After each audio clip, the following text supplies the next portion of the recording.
All right, hello everyone. Before we begin, I'd like to acknowledge this land on which the University of Toronto operates.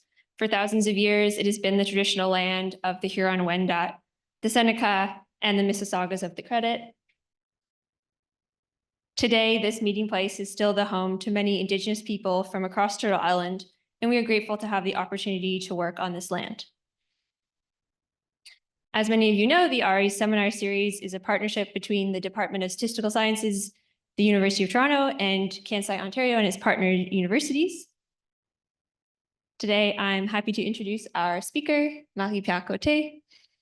Dr. Côté is an associate professor in the School of Actuarial Science at Université Laval in Quebec City, where she is the Intact Chair of Educational Leadership on Big Data Analysis for Actuarial Science. Her research interests are in dependence modeling, statistical learning, and fairness in actuarial science. Dr. Côté is a fellow of the Society of Actuaries and received her PhD from McGill in 2018. And today she will be speaking about fairness in insurance. So take it away. Hey, thank you, Emma. Thank you for the invitation. So I'm very happy to be here today. I will talk about fair price to pay exploiting causal graphs for fairness in insurance. This is joint work with Olivier Côté, who has the same last name as me, but it's not related whatsoever. He's a PhD student, and Arthur Charpentier, who's a professor at UQAM University. Okay, so just a little setup. We're in the big data world, and we have more and more powerful predictive algorithms to predict events or claims or whatever we want to do, which yields highly accurate predictions. Unfortunately, the big data is, in fact, an abundance of biased historical data, because we know there is bias in the data that reflects previously. So these accurate model will reproduce the bias that were found in the historical data, which can lead to potential harm due to unfairness. So financial institution must ensure use of the AI systems does not undermine fairness. This is according to the regulatory body in Quebec, but I'm pretty sure it's something that is universally accepted in all jurisdictions. So what is fairness? In actuarial science, we say that a rate is reasonable, not excessive, inadequate, or unfairly discriminatory if it is an actuarially sound estimate of the expected value of all future costs. So that was the definition of the CAS, the Casualty Actuarial Society, in 1988. And this is what we learn as actuaries when we learn how to price insurance. We say, this is what is a fair price. If it represents present value of future costs, it's a fair price. So it's what we will call actuarial fairness. Okay. And now there's also another kind of principle that we can look at. And this is also from the Autorité des marchés financiers, so the regulatory body in Quebec. Formally, the equity, the fairness principle says that similar cases should be treated similarly. But what are similar cases? What is our similarity metric? Is the entire question underlying this. So it's not really clear what is fairness in general, and we need to study it a little more, I think, to understand better how we can go from an actuarially fair rate to a socially fair rate. So in this talk, we assume that we have characteristics like age, car, profession that are allowed to be used in the model. So I will denote the allowed attributes by an X. And we assume that we have observed the value of the sensitive covariate, D, so the discriminatory covariate, D, and we say these are prohibited by law. So for example, in Europe, it's not allowed to discriminate with gender, on gender. And in Ontario here, credit score isn't allowed. So when we have a prohibited attribute, it's not allowed to be used in the model directly. And we will try to predict a response variable Y, for example, the claim occurrence or severity. Okay, so in this talk, I assume that the variable D, the prohibited variable, is observed. So we know about it even if we don't want to include it in the model. Okay, so given a prohibited variable D, a number of fair premiums have been proposed in the literature. For example, Friesen Huang, 2023, they project the allowed variable X in a space that is orthogonal to the prohibited D. It's a pre-processing step, and then the transformed X variables can be used in a model to predict Y. So that's a pre-processing step that's done before the modeling. Another fair methodology is proposed by Grary and co-authors in 2022 in an in-processing method. They use adversarial learning, and they make their neural network blind to the sensitive variable D. So if the neural network is really good at predicting the claim, but very bad at predicting D, then it is blind to the D. And another option of fair premium is one of the first one that was introduced in the literature in 22. Lindholm and co-authors, they propose a post-processing step of the premium in order to prevent the proxy effect on the variable D. So we have three methodologies, one in the pre-processing step, one in processing, and one post-processing. And they're fundamentally different, and they will lead inevitably to different premiums. And they're all aiming to be fair, but they will all be different, even if fit on the same data set. So which one is fair, in fact, and why are they not agreeing? So that's one question I'm pausing. And something that is interesting is that what? Okay, so the premium of, someone's gonna help me with that? Okay, so the premium of Lindholm and co-authors is actually based on the standardization formula from causal inference. So if the setup is that you have I have a board? Well, okay, it's there. Okay, so if you have the discriminatory covariate D, that is a confounder of the relationship between X and Y in causal inference, it means that D affects both X and Y.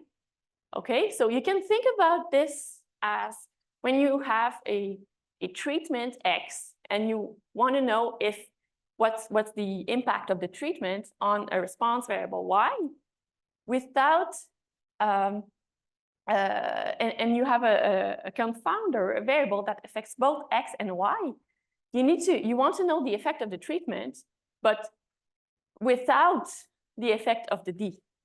So the standardization formula in causal inference is tailored to answer that question. And it's exactly the premium of Lindholm and co-authors. So what they actually do is the same as in causal inference. If you have this causal graph setup, where the discriminatory covariate is assumed to have an impact on both X and Y, and we want to remove the proxy effect of the D on the X, and try to only measure the relationship between X and Y. Okay, so that's something that Carlos Areza Ituria presented in his thesis. And so from there, we say this causal graph is really, really simple. And there is a whole body of causal inference literature that maybe can be useful for us if we can detail this graph a little bit. So our motivation is that this causal graph that relates the x, d, and y is maybe too simple. And it does not put the score, the premium, in relation with the other variables. Doing this would help us understand the properties of the score. The causal graph, it has properties on dependence implications that are not fully exploited when we just look at the simple version of it. Also, there is confusion on the term discrimination in insurance, because discrimination, we always use it to say, well, we want to discriminate between good and bad risks. So that the term discrimination is not necessarily negative in insurance. But now in this new literature, it conveys a negative meaning. And so there is no consensual definition of what indirect discrimination is and what it means. And there's also an ambiguity in the interplay between the traditional classical fairness criteria from machine learning and the indirect discrimination concept that is introduced in actuarial science. And as I said earlier, there are many fairness methodologies that exist and they do not match, and we don't know which one is the correct one, or at least what we should expect from each of the methodologies. So this is the motivation. What we aim to do is to solve these problems. So first, detail the causal graph, define the sources of direct and indirect discrimination when we have a specified prohibited variable, place in the graph the scores, so the premium or another, it could be something else, a quantile, or so we don't call it the premium, we call it a score, but as long as it's a function of the x and b. We want to place it in the graph depending on the fairness methodology that is used. And then exploit the graph's properties to understand the fairness methodologies. So we have the manuscript available on SSR if you want to look at the details of the paper. Okay, so first I will talk about an introduction to causal graphs. And then I will introduce the score, the premium, and the sources of discrimination. And after, I will introduce 5 families of fair scores and observe how they behave in terms of the fairness criteria. And I will conclude. So feel free to ask questions during or comments during the talk. I think these topics usually yield interesting discussions. So it's okay if I don't get to the end if we have an interesting discussion. Okay, so let's start with what is a cause. Okay, so we say that a variable A causes a variable B if first they need to be associated, so they're dependent. If A is a cause of B, A has to precede B in time, so it happens before B. And the third requirement for A to be a cause of B is that it has to be have a consequential change if you change A. And it doesn't have to be the only cause. Sometimes they use the terminology determinant. So A is a determinant of B, okay? It's not the only cause, but it's a cause. And it doesn't have to be deterministic. So it can be a random cause, okay? So this consequential change expected, it doesn't have to be deterministic. It can be random, okay? So in this graph, for example, we could think of D as a binary variable, say the minority status. So it would be valued 1 if the person is part of a minority and 0 if not. And suppose that X is a territory. So you can say that D is a cause of X, because most people will tend to choose where they live according to the proportion of people being in the same nationality in the area. So you can think of D as a cause of X. You can also pretty agree with me that X is a cause of Y, that the territory has a link with the accidentality. So that's pretty well recognized. And so I thought I would put that to my arrow. So the only remaining arrow is this one. So is it true that the minority status has an influence on the claim? Well, it doesn't have to be deterministic. It could go through somewhere else, something else that we don't know. Like maybe the minority status has an impact on the social or the revenue or something like that that has an impact on the claim. So if we assume that this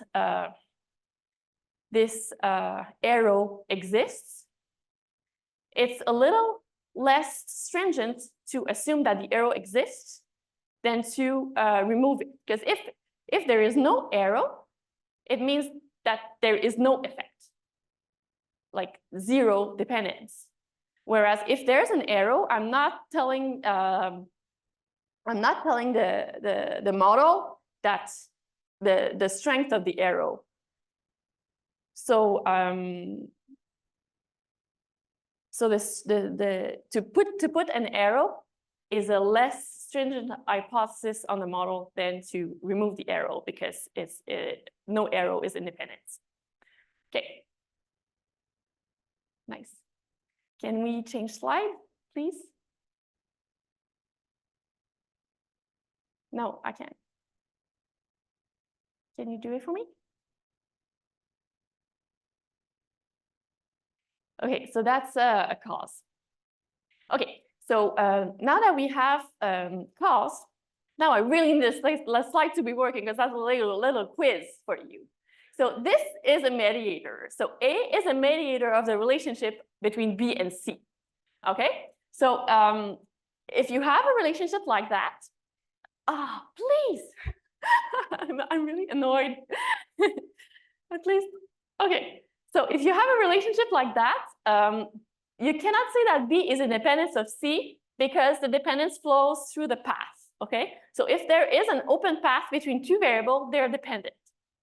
However, if you condition on a variable, for example, if I condition on an open node like this one, then it changes the opening status. So if the path was flowing here, it's not flowing anymore when I condition on it. And now I see that I've changed slides. So it's the same rule for the confounder than for the mediator.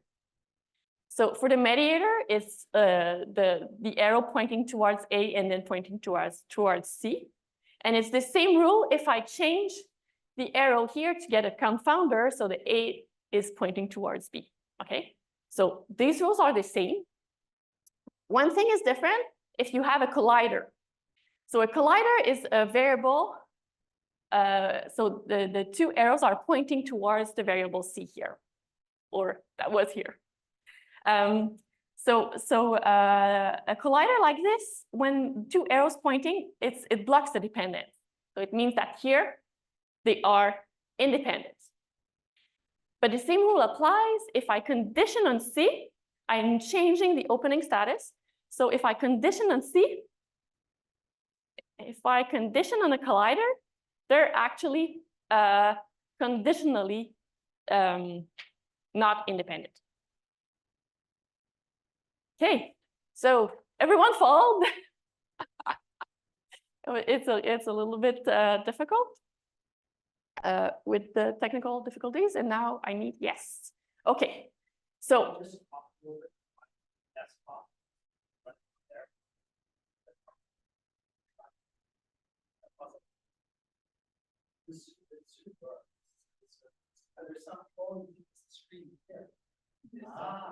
Yes, in the Zoom, it's working?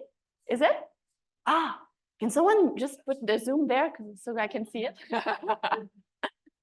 Okay, so I was about to talk about the potential sources of bias that comes into this little graph. So a directed acyclic graph like this, a causal graph, can be affected by many different sources of bias. Yeah. Okay. The collider, yeah. So when the two arrows are pointing towards one variable, yeah.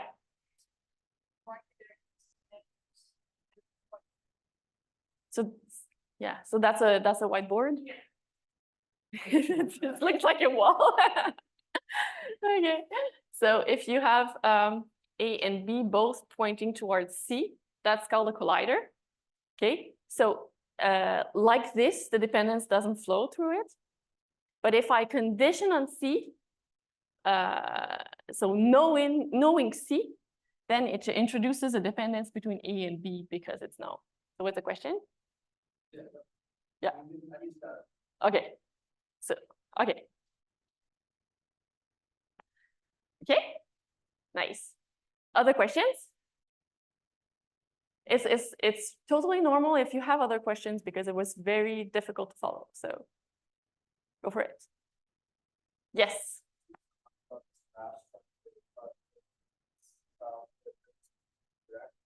Yes. Yes.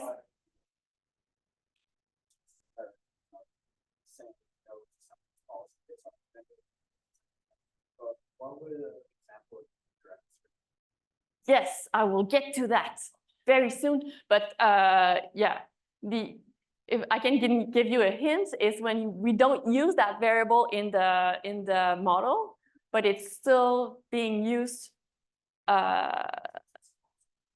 because if I just not use it, for example, if I don't use D in my model, I'm ignoring it. Well, there will still be some effect of the relationship.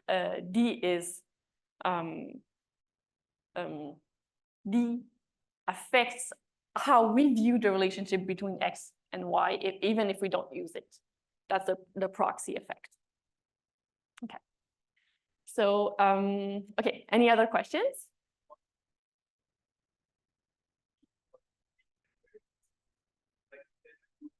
Okay, no, oh, whoa, wait. I'm not ready to discuss this. Okay, it's fine. Yeah, I'm kidding. All questions are welcome. So if we're talking now about the potential sources of bias, so one potential source of bias would be unobserved confounder. So if there are some variables that we do not observe in the data set, they are still there in the causal structure underlying it, but we do not have them as a data. So in the graph that you saw earlier, we have a U that is unobserved and that affects all of these variables. So in that case, this will distort our estimation of the effect from A to B if we don't observe the U. Okay, so can you go back one slide, please? Thank you. So to answer your question, so if D is a characteristic earned at birth, like the minority status in my example, well, U could be the minority status of the parents or something of this kind. But it's true that it's less likely to have an unobserved confounder when you have a D that is earned at birth. So that's a good thing for us because these U, they are not easy to, well, we cannot account for them if they're unobserved. So our goal is to not have any unobserved confounders. Okay? So yeah, so if we have something like that, we cannot distinguish between this open path and this open path. Okay, so when we estimate this one, we're gonna get the aggregated effect of this and this. Okay? So the extent of this bias will depend on on the strength of both the relationship u to d and u to x. Okay, so if one of those two arrows is 0, then it's not going to be an important bias. It's not going to be a bias at all. Okay. It's fine. Okay, so I'm gonna do another one right here. Oh, it's there. Okay, it's coming. So the other type of bias is actually quite interesting, I think, because the unobserved confounders, I think we can deal with that in saying that there are very few, because the D we're interested in are mostly like gender or ethnicity. They aren't at birth, so they aren't caused by anything. But this A, say it's the variable that is the portfolio inclusion. So it takes value 1 if we observe that person in our insurance portfolio, and it takes value 0 otherwise. So if it takes value 1, it means that the person is in my portfolio. So I accepted the risk.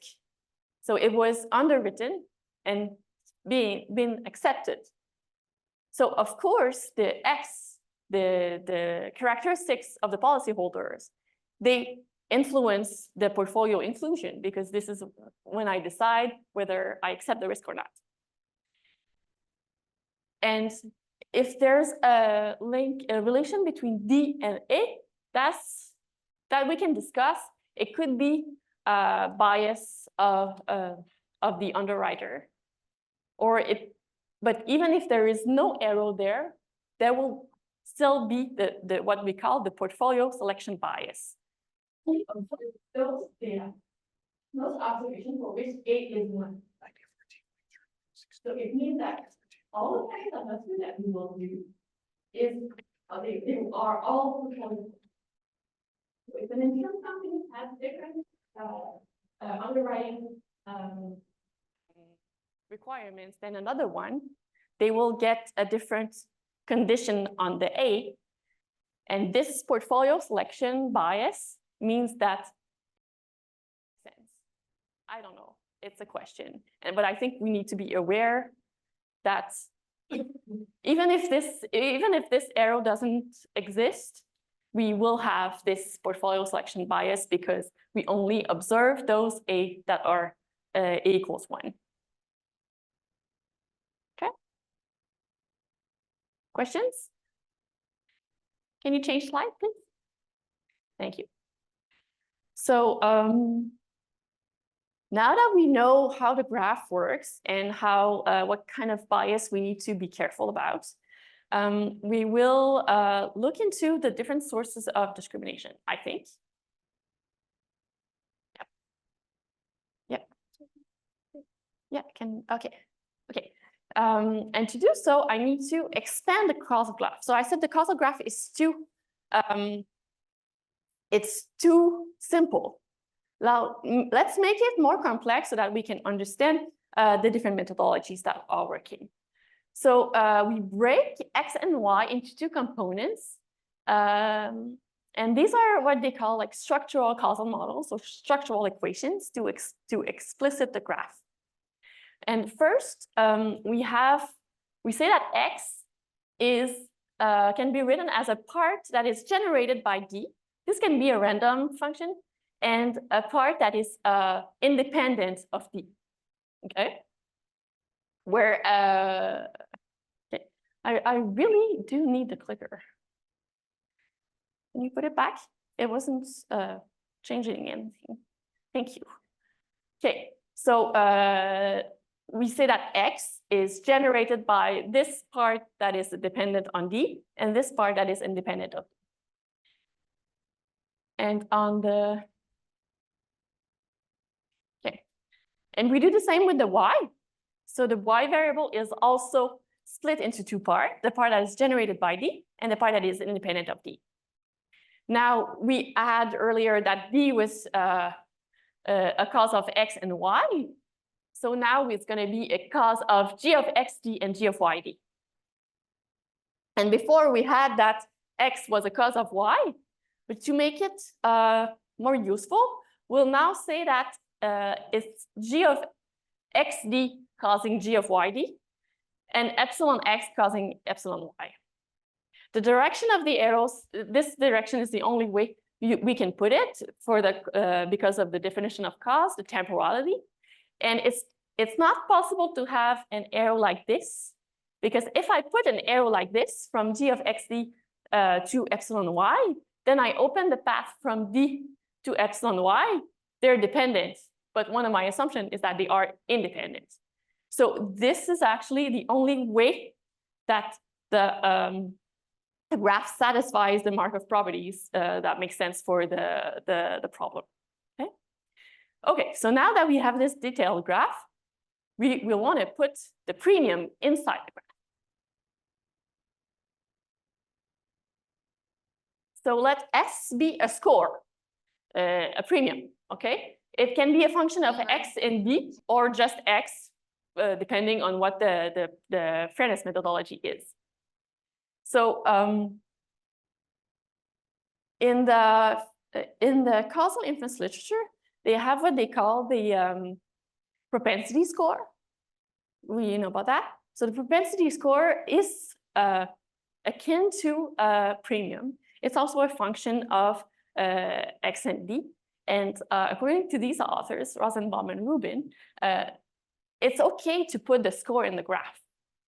And the way you can put it, if it's sufficient for the relationship between A and B, it perfectly intercepts the arrow. And if it's not sufficient, then it will there will be an arrow that remains between the two variables. Okay. So we will work here with sufficient scores. We will assume that the scores that we build are sufficient for the relationship they're trying to explain. Okay.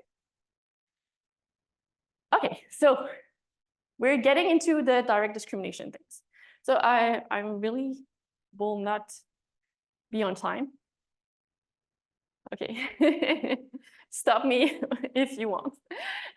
Okay, so this is direct discrimination. So formally, we say that S discriminates directly on D whenever the score S is not independent of D given X. Okay, so if I have something like this, so if I condition on X, so I'm putting a box around the X, and there is a direct path from D to S, then this is a score that is discriminating directly. That's an evident one, right? Because there's an arrow from D to S. Less evident one is this one. So if I'm conditioning on X, X is a collider between G of XD and epsilon X. So if I'm conditioning on the collider, I'm changing the opening status. So I'm actually opening the path between D and S.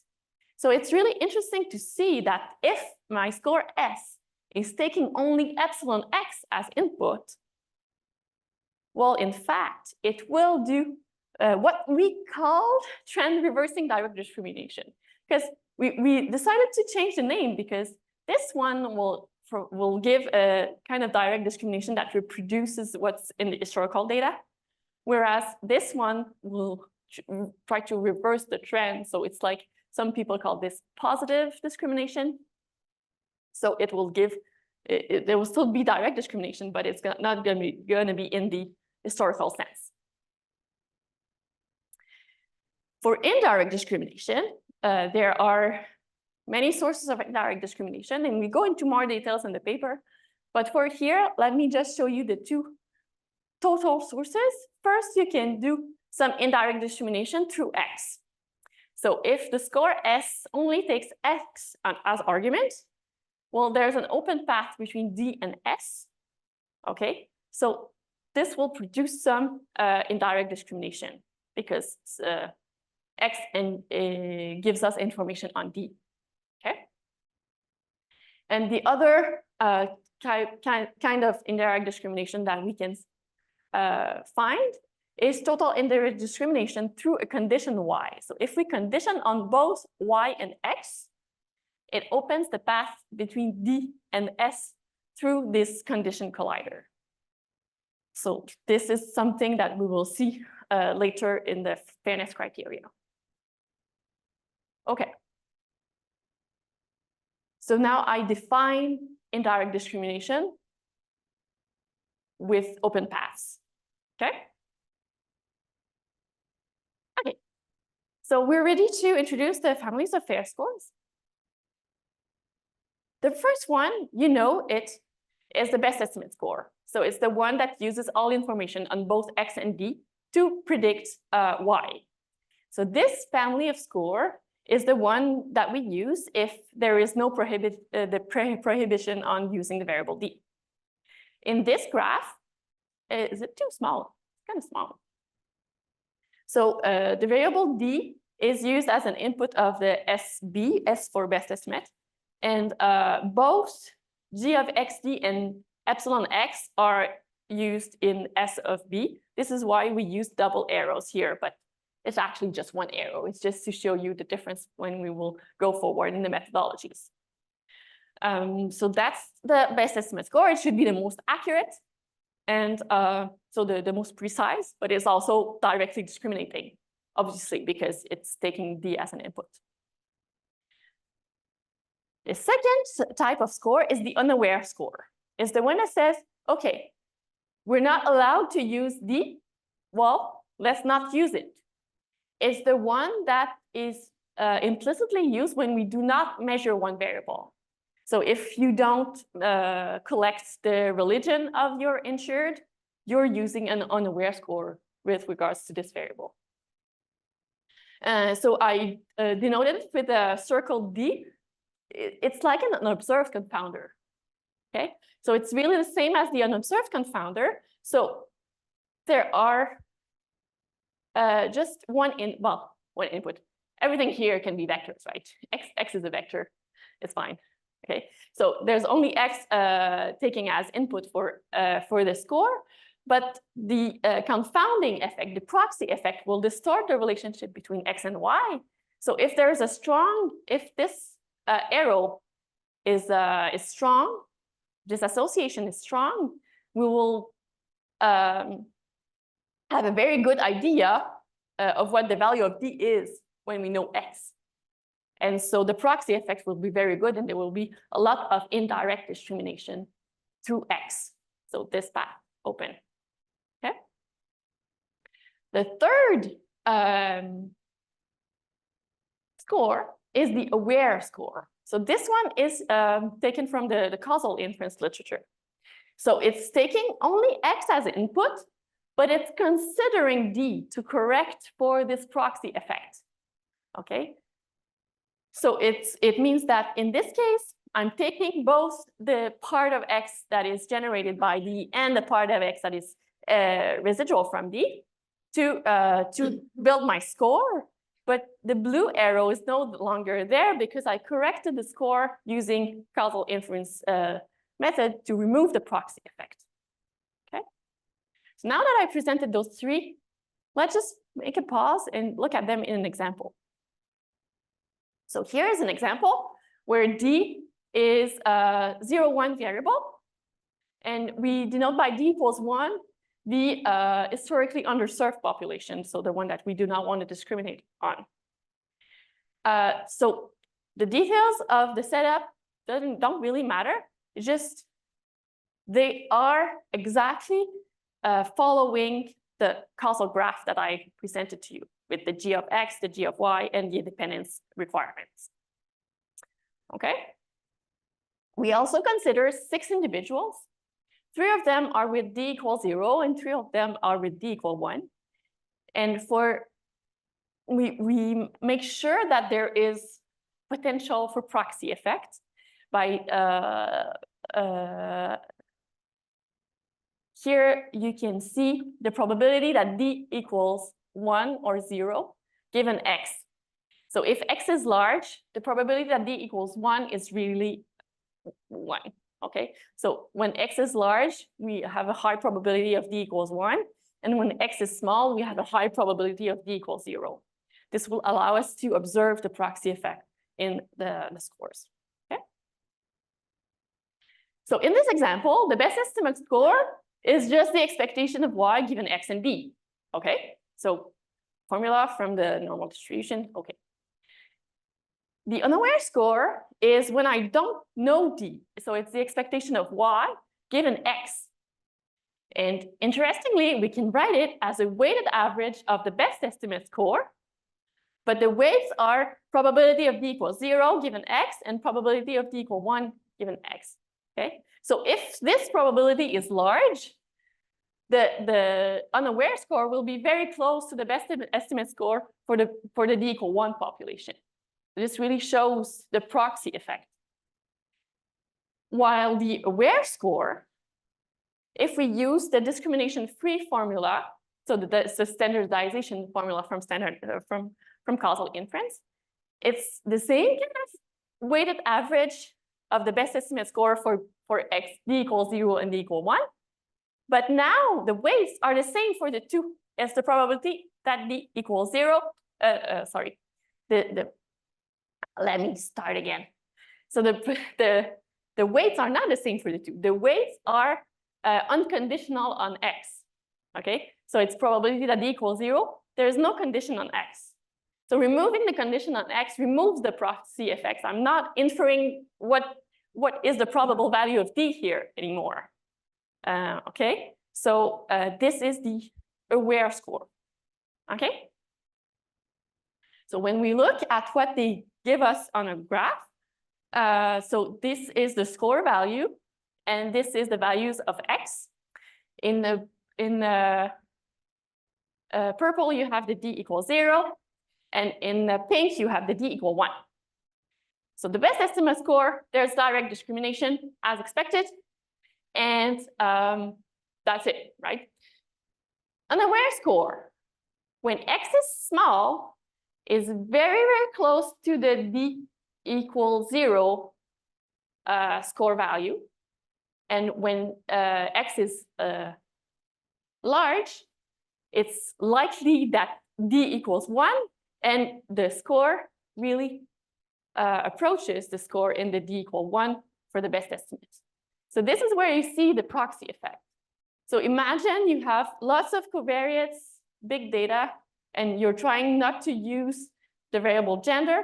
Of course, you're going to have a very good proxy for the gender with all of the information on profession and car color and model, etc.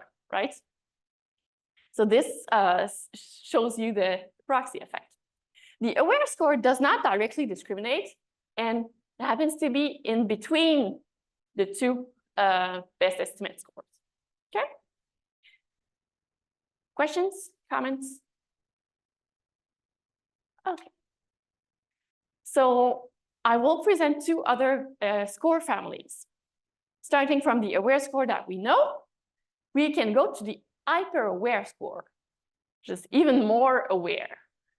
It's even more aware because what it does, it tries to predict the residual that is independent of D, okay?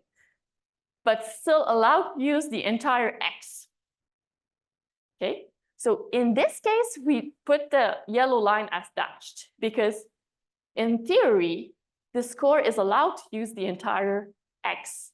But in practice, because epsilon y is independent of D, the part of X that is generated by D is not really useful in predicting epsilon y. Okay, so it's gonna reduce some of the indirect distribution through X. Okay.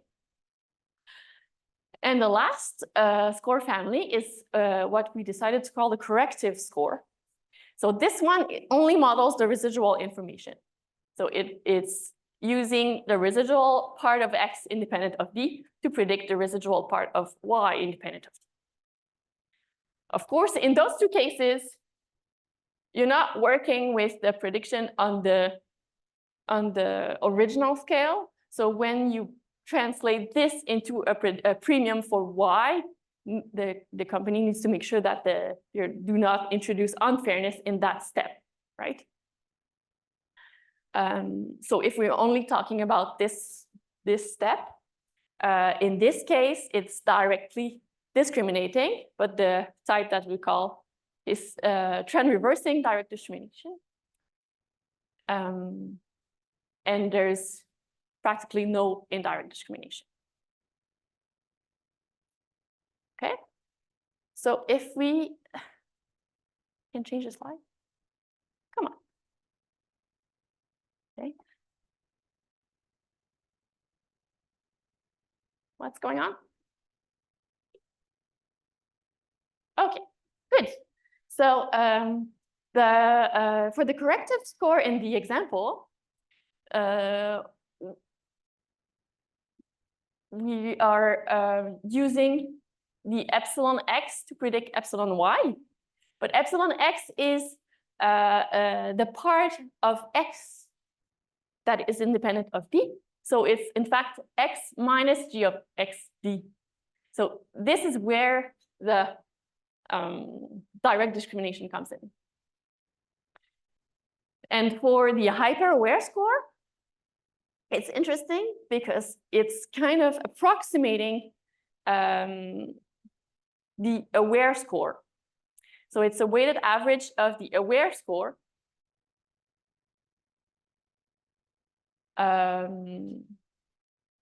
it's the same, and the same weights are used as when we looked at the unaware versus best estimate, but here is the hyper-aware versus aware, okay? I think there's a mistake in here. And now I'm convinced there's a mistake in here. This is not SE, it's SC, and this is SC, okay? So it's because I had a version of my slides in French, and I translated the symbols, and I shouldn't have. So when I translated back, so this is SC, and this is SC. So this one is a weighted, it didn't make sense when I was explaining. So it's a weighted average of this one. So this one is trying to get to this one, but it doesn't have the full power to do it because it cannot discriminate directly. Okay, it has a very strange shape because it's in this domain of the x, it's approximating this line, and in this part of the x, it's approximating this line, and it happens to give the same premium for all the 6 individuals, but that's really a coincidence. So that would be the examples with the 5 scores, families. And if we shift the perspective and look into, okay, I got excited. If we shift the perspective and look in terms of epsilon x instead of x, because remember at the beginning, I told you, what are similar cases? Are similar cases those who have similar x values? Or are similar cases, in fact, those who are similar in terms of their residual? If that's what we look at for direct discrimination, the only one that is not directly discriminating is the corrected score.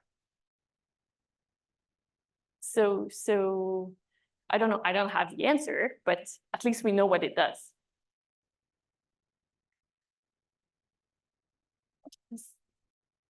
Now for each of the family, we can look at the typical fairness criteria in machine learning. There are the 3 big ones: independence, separation, and sufficiency. So independence fairness criteria is they're saying S is independent of D. And we try to show a way, find a way to show it with our example. And we thought, let's just look at the conditional density of S given D for simulations of scores. And so we can see that if the two distribution overlap, we would have an independence fairness criterion that is respected. Does that work? Yeah. Satisfied. A satisfied independence fairness criterion.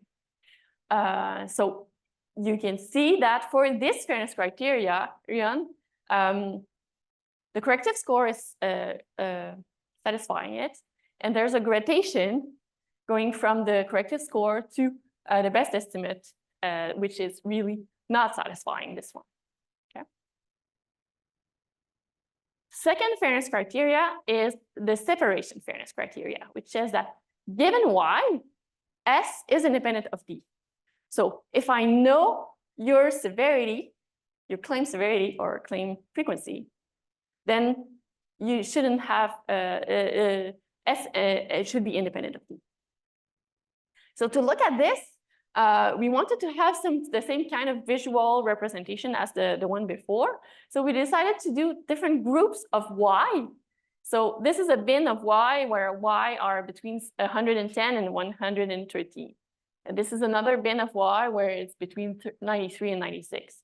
So it's our condition of Y on Y, because Y is continuous, is not perfect, but it's a little neighborhood, okay? So if a score satisfies the separation fairness criterion, the distribution should overlap in the entire column. So this is the best estimate score. The unaware score is pretty good. The aware score is also pretty good. Hyper-aware is also pretty good, but the corrective score is not as good. So there is a choice to be made, right? The independence fairness criterion was satisfied for the corrective score, but it does not satisfy the separation. Okay. And the last one is the sufficiency fairness criteria. Same kind of idea, but it's Y independent of D given S now. So now my bins are in terms of S. And so the only one that is satisfying this criterion,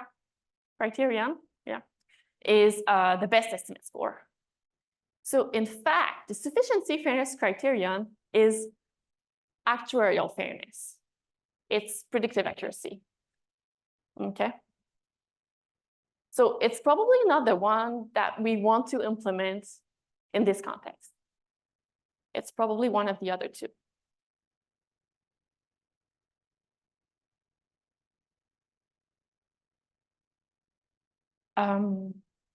So in terms of a summary, it's nice to have this gradation of different fairness scores, and to see that, well, the best estimate score has direct discrimination, also indirect discrimination through X, and less indirect discrimination through a condition Y. But when we go into more corrective families, when we go into families that go into more fairness adjustment, you will have here direct discrimination, but in the other way around, but you increase the indirect discrimination through the condition Y, because there are less information on the D that is taken care in the X, through the X path. So there's a gradation of a fairness methodology, and we will have to decide, or the regulator will have to decide what they want to have implemented in the practice. Okay. So I think I'm not as bad as I thought. So okay. So in examples, earlier I told you about the premium of Lindholm. Well, it's a causal inference method, so it's an aware score. And this one is the method of Fries and Wong. In the pre-processing step, we have projected X into a space orthogonal to D. That's a way of estimating the residual of X that is independent of D. So this one is a corrective score. Yes, it's coming. Yes. Okay. And we can do that for all of the methodologies and classify them. So the classification that we usually see in the literature, they talk about if the method is a pre-processing, in-processing, or post-processing, like the three are possible. But it doesn't tell you what fairness adjustment this does. It just tells you how, when it's done. So what we advocate is that our new classification also tells us what the fairness adjustment goal is. And so there are some blank spots here that I think will be filled very soon. So conclusion, what price are we willing to pay for fairness? If we go into more fairness adjustment, we go into less predictive accuracy. And so there is really a trade-off between predictive accuracy and the fairness with respect to a prohibited variable. In this work, we tried to formally define direct discrimination using paths in a graph and sources of indirect discrimination. We define 5 families of scores and give their fairness properties, which gives a new categorization of fairness methodologies in terms of fairness goals and properties. And the independence criterion seems to work against the separation and sufficiency criteria. So there's really a choice that needs to be made. You cannot satisfy the 3 at the same time. And I want to advertise my event. So we have a full day workshop on fairness and discrimination in insurance with people from industry, people from the actuarial organization, and researchers. So it's in Quebec City, but it's hybrid. So if you want to participate online, you can register for free. And that's it.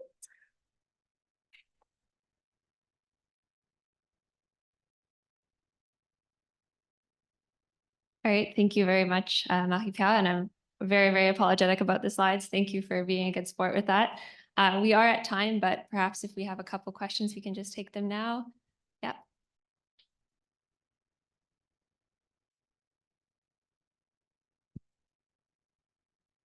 So in this talk, you assumed only one D. Let's assume you have 2 Ds, D1 and D2. Is it possible for D1 to be unaware, confounding, and for D2 to be a different kind? And what should we do then? Yeah, so here we can use a multivariate D.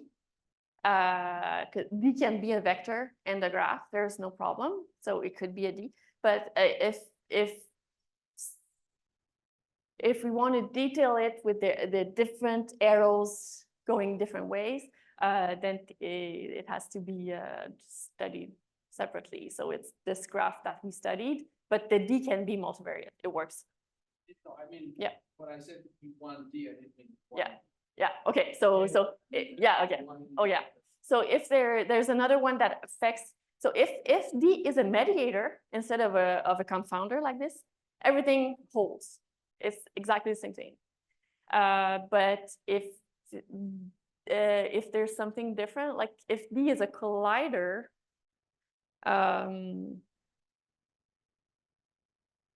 it's going to be different. And I think Olivier started looking into this, and he has like a formula for adjustment if D is a collider, but we didn't make anything with it yet. Yeah.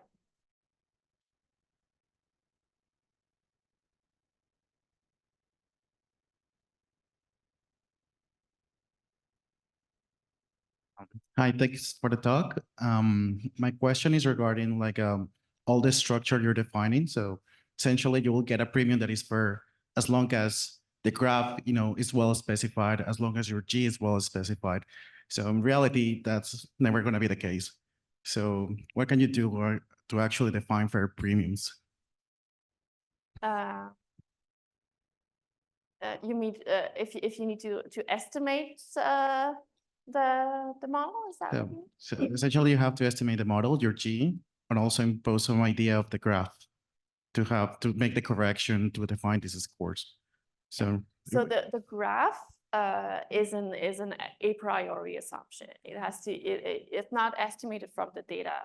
So it's either expert opinion or so we're looking into the literature on accidentology to understand what are the relationship between the different variables and the claims frequency right now. So that's something that we're working on. But for you say in this talk, what's critical is the split between g of x, d, and epsilon x. So this split doesn't even make sense when you want to estimate it, right? Because you say some of the independence assumptions that I'm posing here, once it's estimated, they won't hold anymore. It's going to be residuals, so they're all going to be dependent. And so this is more like a theoretical demonstration. So how do you apply it in practice? It's something different. Yeah, totally. All right, perhaps we can take one more question if anyone has one.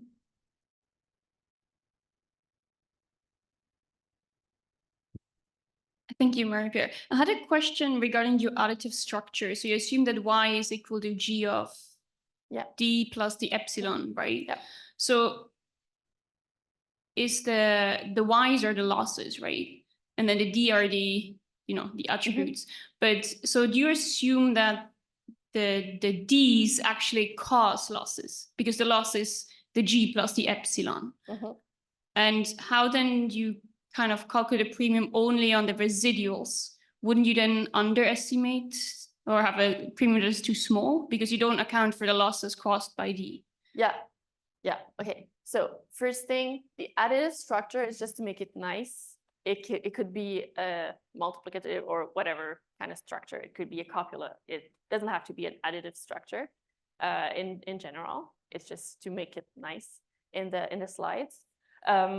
So yes, when we build a predictive model to predict epsilon, it's not the final price. It's not a premium. It needs to be then adjusted to include the effect of you're right. So that's a post-processing step to the model that has to be done. And so it's in the methodologies that are doing that. I think I have some examples.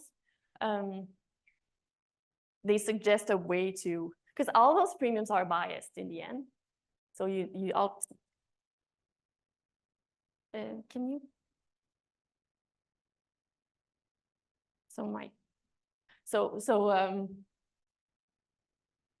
I think in this one, in this paper, they show you how to adjust afterwards the predictions to get to the actual on the original scale. But this last post-processing step has to also be fair, so shouldn't depend on the. Yeah. Okay. Great. Well, thank you for coming, and thank you very much again for your interesting talk.